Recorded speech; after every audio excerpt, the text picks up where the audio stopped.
গোপনে থাকা কথা জানতে পারবে।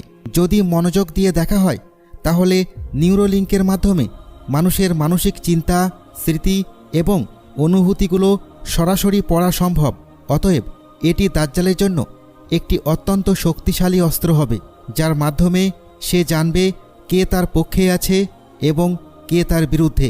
নিউরোলিঙ্কের ক্ষমতা বিবেচনায় এটি সম্ভব হতে পারে যে দাজ্জাল এই প্রযুক্তি ব্যবহার করে মানুষকে জোর করে তার অনুসারী বানাবে। সে মানুষের চিন্তাধারা পরিবর্তন করতে পারবে এবং তাদের নিজের নিয়ন্ত্রণে আনতে পারবে। যদি দাজ্জালের কাছে নিউরোলিঙ্কের মতো প্রযুক্তি থাকে তাহলে সে মানুষের স্মৃতি পরিবর্তন করতে পারবে এবং তাদের অতীতের বাস্তবতা মুছে ফেলে তাদের নিজের ইচ্ছে মতো গড়ে তুলতে পারবে। এর ফলে মানুষ নিজেদের আসল অতীত ভুলে গিয়ে দাজ্জালের তৈরি করা গল্পে বিশ্বাস করতে শুরু করবে।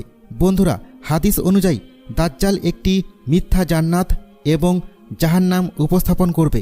নিউরোলিঙ্কের মাধ্যমে সে মানুষের মস্তিষ্কে এমন অভিজ্ঞতা, স্মৃতি বা চিন্তা প্রবর্তন করতে পারবে যাতে তারা নিজেদেরকে জান্নাত বা জাহান্নামে অনুভব করবে, যদিও বাস্তবে এর কিছুই ঘটবে না। এলন মাস্কের নিউরোলিঙ্ক প্রযুক্তি এক নজরে বিপ্লবী উদ্ভাবন মনে হলেও এর গভীর প্রভাব এবং সম্ভাব্য বিপদকে উপেক্ষা করা যায় না।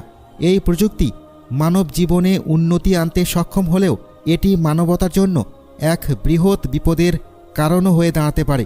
দাজ্জালের ফিতনা। ইসলামী শিক্ষা অনুযায়ী দাজ্জাল একটি মিথ্যা নবী হবে। সে নিজেকে আল্লাহর প্রতিনিধি হিসেবে দাবি করবে। তার মিথ্যা শক্তির মাধ্যমে সে মানুষকে বিভ্রান্ত করবে। তার ফিতনার তীব্রতা এমন হবে যে মানুষ তার মিথ্যা জান্নাত এবং জাহান্নামের ফাঁদে পা দেবে। আল্লাহ